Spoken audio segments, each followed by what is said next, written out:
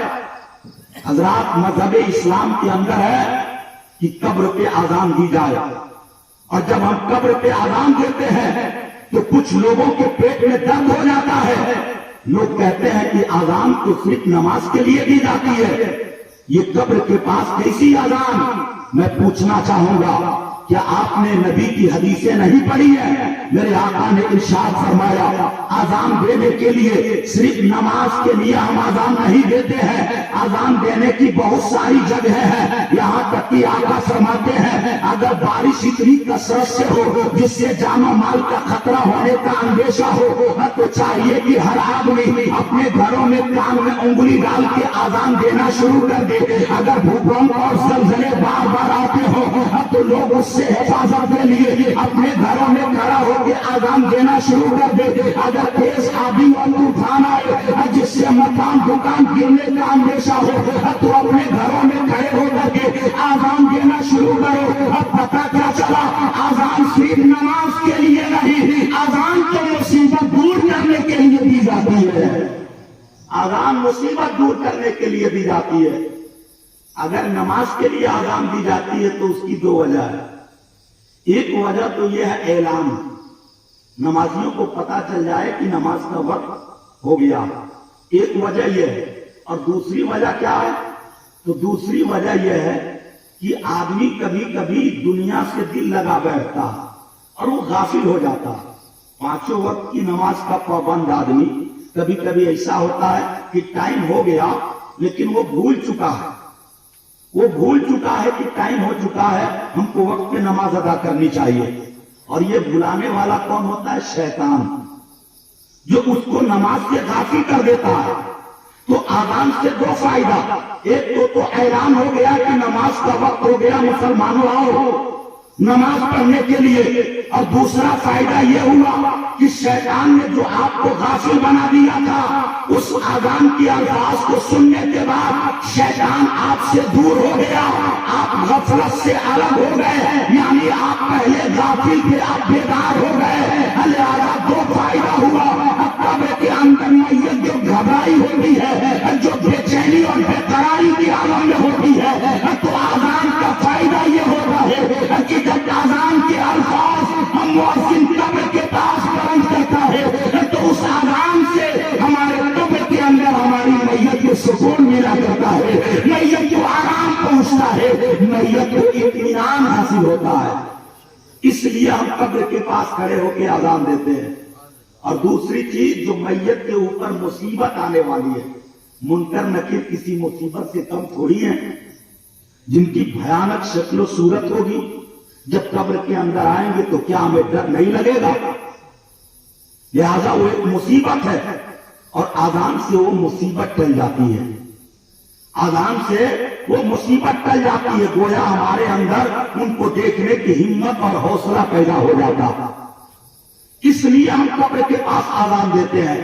اب میں آپ سے ایک بات کہنا چاہوں گا کہ قرآن نے کہا کہ پہلے موت، اس کے بعد ایک زندگی، اس کے بعد سے پھر موت، اس کے بعد پھر زندگی، تو مرنے کے بعد قبر کے اندر ہمیں زندگی ملی کہ نہیں ملی؟ اور جب قبر کے اندر ہمیں زندگی ملی، اب تبھی تو میرے آقا علیہ السلام نے ارشاد فرمایا کہ اے مسلمانوں، جب بھی تم قبرستان جانا تو قبرستان کی باؤنڈری کے پاس جیسے پہنچنا تو بلند آواز سے کہنا السلام علیکم یا اہل القبور، یعنی قبرستان کے تمام میتوں کو سلام کرنا۔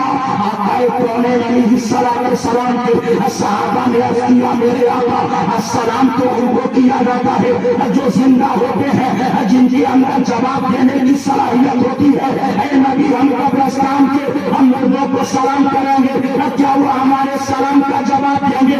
تو نبی فرماتے ہیں اے میرے صحابہ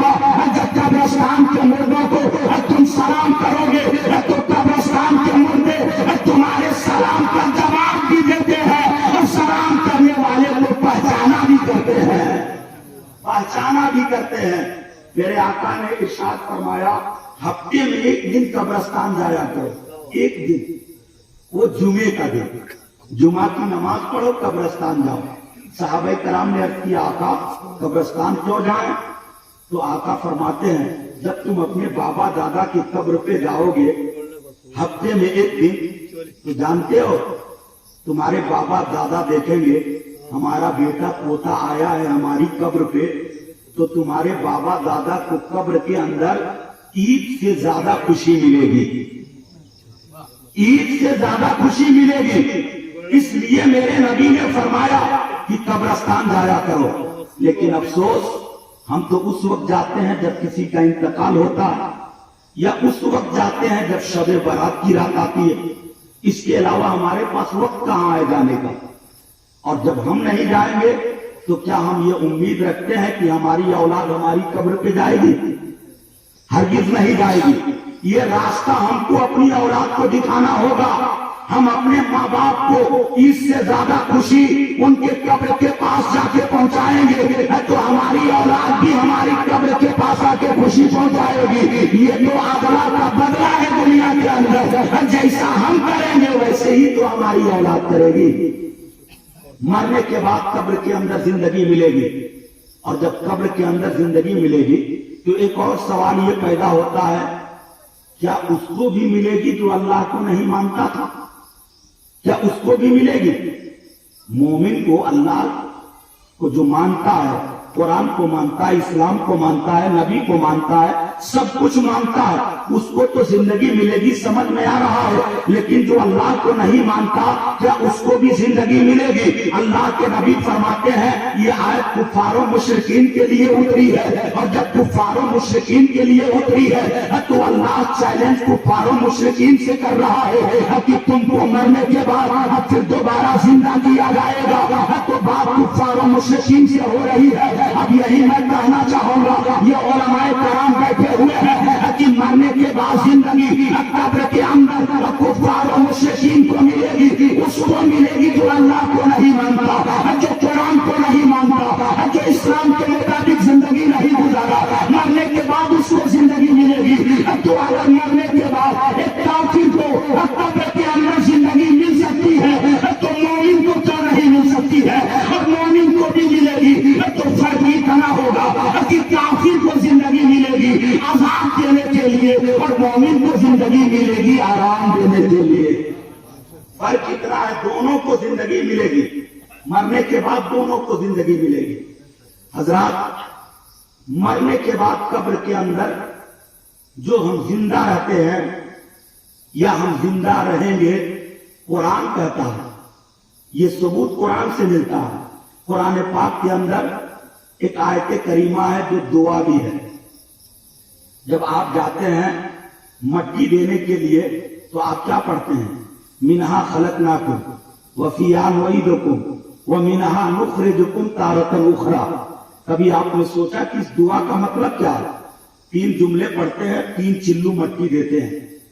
اس دعا کا مطلب کیا ہے؟ منہا خلقناکم، ہم اسی مٹی سے پیدا کیے گئے ہیں، اسی مٹی سے پیدا کیے گئے ہیں، اور اسی مٹی میں دفن کیے جائیں گے، اور اسی مٹی سے نکالے جائیں گے۔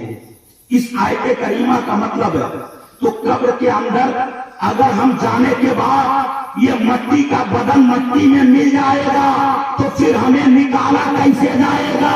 یہ سوچنے کی بات ہے۔ اس سے پتہ کیا چلا کہ قبر کے اندر بھی ہم زندہ رہتے ہیں، اور ہماری زندگی کا خطبہ قرآن پڑھ رہا ہے کہ مرنے کے بعد ہم تمہیں دوبارہ زندہ کریں گے، اور جب دوبارہ زندہ کریں گے تو دنیا کے اندر اگر جنتی والی زندگی ہم نے گزاری ہے تو ہماری قبر کے اندر جنت کی کھڑکی کھول دی جائے گی، اور جہنمیوں والی زندگی گزاری ہے تو قبر کے اندر جہنم کی کھڑکی کھول دی جائے گی۔ پتا کیا چلا کہ قبر کے اندر ہم رہیں گے تب تک جب تک میدان محشر قائم نہ ہوگی، تب تک قبر کے اندر ہم کو رہنا ہے۔ اب دنیا کے اندر یہ ہمیں فیصلہ کرنا ہے کہ ہم کیسی زندگی گزاریں کہ قبر ہماری جنت کا نمونہ بن جائے۔ یہ فیصلہ ہمارے ذمہ ہے، اس یہ فیصلہ انسان کے ذمہ ہے، اس لیے کہ انسان کو عقل سلیمہ اللہ نے عطا کی ہے، سوچنے سمجھنے کی صلاحیت عطا کی ہے، جائز ناجائز کا فرق، حرام اور حلال کا فرق، ہر چیز کو سمجھنے کی طاقت اور صلاحیت اللہ نے انسان